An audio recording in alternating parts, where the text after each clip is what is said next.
Hi, guys.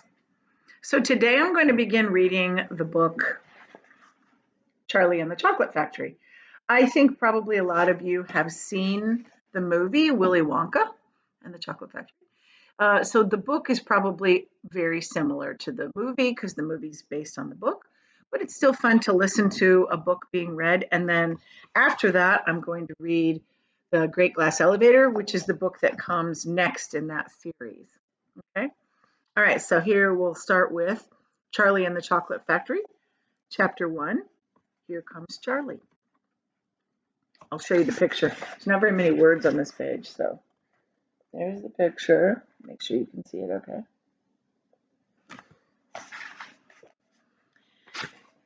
Here comes Charlie. These two very old people are the father and mother of Mr. Bucket. Their names are Grandpa Joe and Grandma Josephine. Oh, I gotta choose this one. So this next thing I'm going to read is going to be about these two old people, okay? And these two very old people are the father and mother of Mrs. Bucket. Their names are Grandpa George and Grandma Georgina. Now this one. This is Mr. Bucket, and this is Mrs. Bucket. Mr. and Mrs. Bucket have a small boy whose name is Charlie Bucket. And this is Charlie.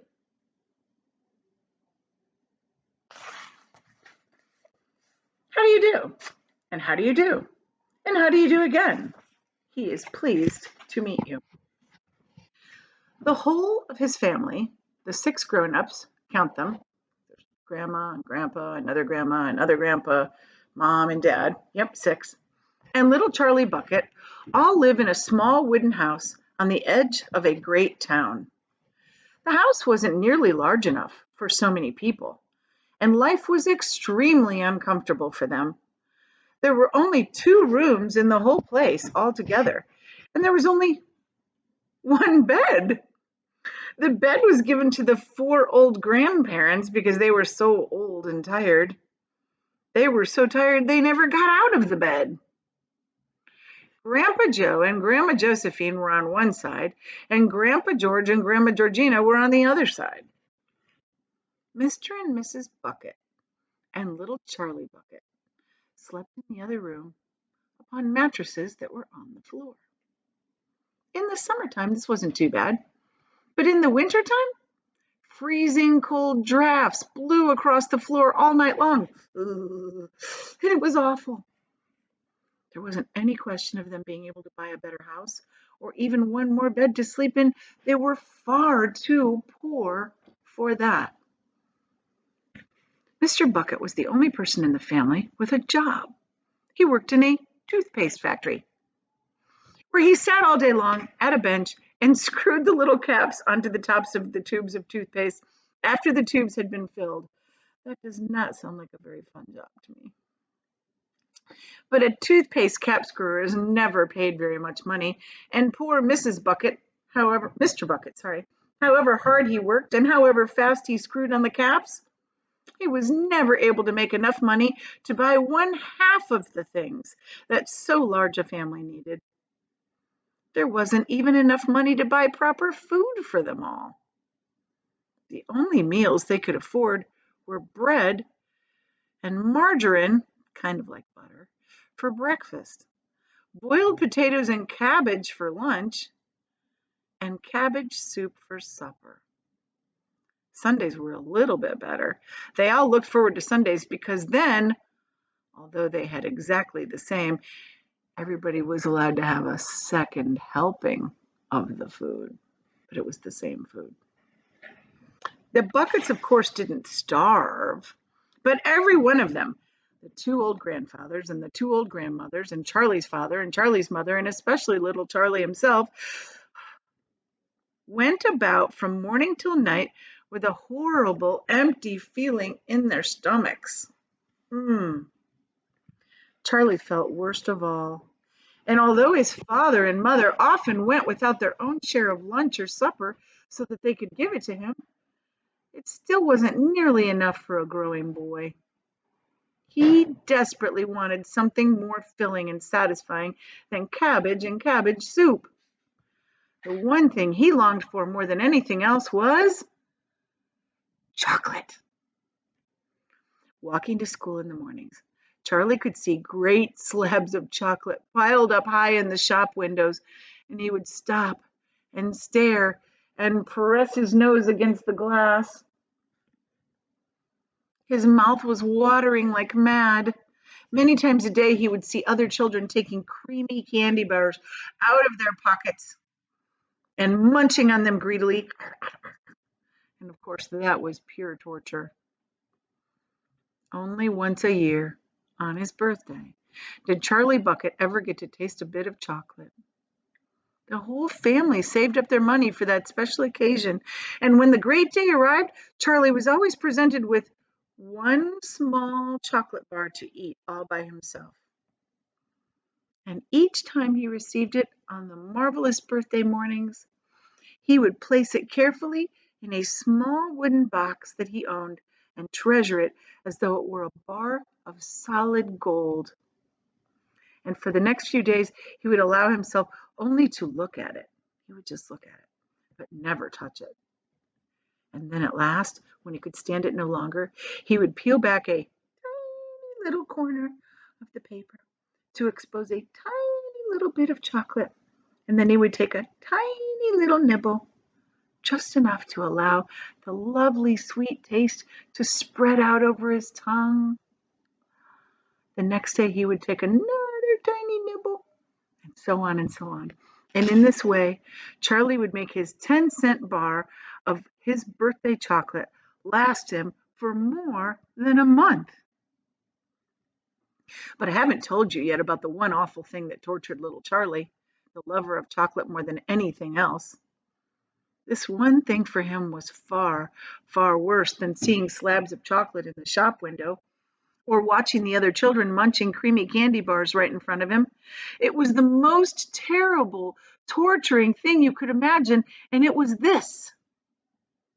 In the town itself, actually within sight of the house that he lived in, there was an enormous chocolate factory.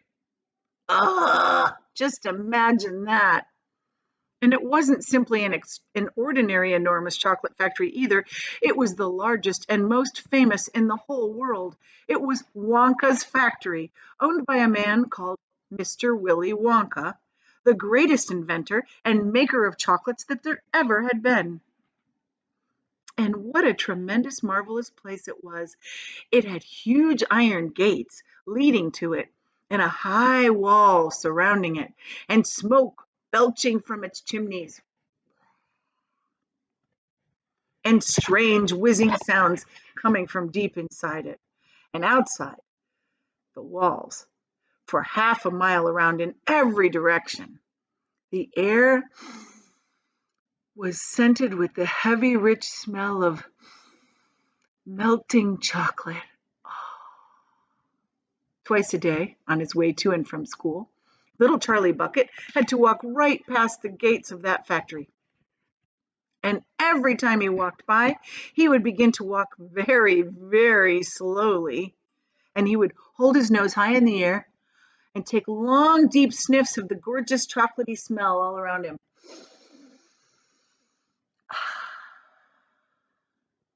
Oh, how he loved that smell. Oh, how he wished he could go inside the factory and see what it was like. Can you a little bit smell it, thinking about it? Chapter 2, Mr. Willy Wonka's Factory. In the evening, after he had finished his supper of watery cabbage soup, Charlie always went into the room of his 4 grandparents and listened to their stories, and then afterwards he would say goodnight. Every one of these old people was over 90. They were as shriveled as prunes and bony like skeletons, and throughout the day, until Charlie made his appearance, they lay huddled in their one bed, 2 at one end and 2 at the other end, with their nightcaps on their heads to keep their heads warm, dozing the time away with just nothing to do. But as soon as they heard the door opening and they heard Charlie's voice saying, "Good evening, Grandpa Joe and Grandma Josephine and Grandpa George and Grandma Georgina." Then all four of them would suddenly sit up, and their old wrinkled faces would light up with smiles of pleasure. And the talking would begin, for they loved this little boy. He was the only bright thing in their lives, and his evening visits were something that they looked forward to all day long. Often, Charlie's mother and father would come in as well and stand by the door, listening to the stories that the old people told. And thus, for perhaps a half an hour every night, this room would become a happy place. And the whole family would forget that it was hungry and poor. One evening, when Charlie went in to see his grandparents, he said to them, "Is it really true that Wonka's chocolate factory is the biggest in the world?" "True?" they all cried at once. "Of course it's true. Good heavens, didn't you know that? It's about 50 times as big as any other. And is Mr. Willy Wonka really the cleverest chocolate maker in the world?" "Oh, my dear boy," said Grandpa Joe, raising himself up a little higher on his pillow, "Mr. Wonka is the most amazing, the most fantastic, the most extraordinary chocolate maker in the world. It's the most the world has ever seen. I thought everybody knew that." "I knew he was famous, Grandpa Joe, and I knew he was clever." "Clever!" cried the old man. "He's more than that. He's a magician with chocolate. He can make anything, anything he wants. Isn't that a fact, my dears?" The other three people nodded their heads slowly up and down and said, "Absolutely true. Just as true can be." And Grandpa Joe said, "You mean to say I've never told you about Mr. Willy Wonka and his chocolate factory?" "Never," answered little Charlie. "Good heavens above, I don't know what's the matter with me." Will you tell me about it now, Grandpa Joe, please?" "I certainly will. Sit down beside me on the bed, my dear, and listen carefully." Grandpa Joe was the oldest of the four grandparents. He was 96 and a half, and that's just about as old as anybody can be. Like all extremely old people, he was delicate and weak, and throughout the day he spoke very little.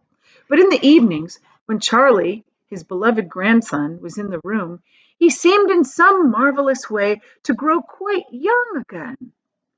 All his tiredness fell away from him and became as eager and as excited as a young boy. "Oh, what a man he is, Mr. Willy Wonka!" cried Grandpa Joe. "Did you know, for example, that he has himself invented more than 200 new kinds of candy bars, each with a different center, each far sweeter and creamier and more delicious than anything any other chocolate factory can make?" "Perfectly true," cried Grandma Josephine, "and he sends them to all the four corners of the earth. Isn't that so, Grandpa Joe?" "It is, my dear, it is, and to all the kings and presidents of the world as well. But it isn't only candy bars that he makes. Oh, dear me, no. He has some really fantastic inventions up his sleeve. Mr. Willy Wonka has. Did you know that he's invented a way of making chocolate ice cream so it stays cold for hours and hours without being in the freezer? You can even leave it lying in the sun all morning on a hot day, and it won't go runny." "But that's impossible," said Charlie, staring at his grandfather. "Of course it's impossible," cried Grandpa Joe. "It's completely absurd, but Mr. Willy Wonka has done it." "Quite right," the others agreed, nodding their heads. "Mr. Wonka has done it."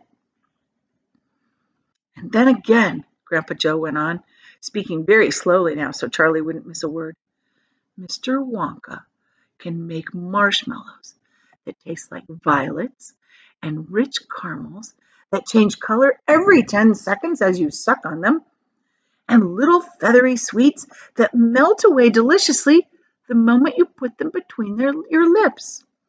He can make chewing gum that never loses its taste, and candy balloons that you can blow up to enormous sizes before you pop them with a pin and gobble them up. And by a most secret method, he can make lovely bluebird's eggs with black spots on them.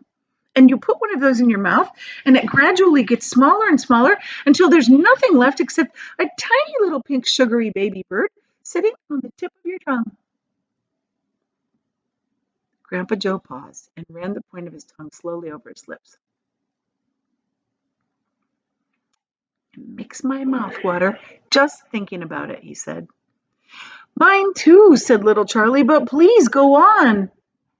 While they were talking, Mr. and Mrs. Bucket, Charlie's mother and father, had come quietly into the room, and they were now standing just inside the door, listening.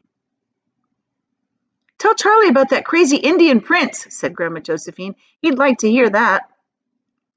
You mean Prince Pondicherry? Said Grandpa Joe, and he began chuckling with laughter. Completely dotty, said Grandpa George. But very rich, said Grandma Georgina. What did he do? Asked Charlie eagerly. Listen, said Grandpa Joe. I'll tell you. And that's the end of chapter 2. And that's where we stop for today. So come back tomorrow for chapter 3 and maybe some more. All right. Bye, guys.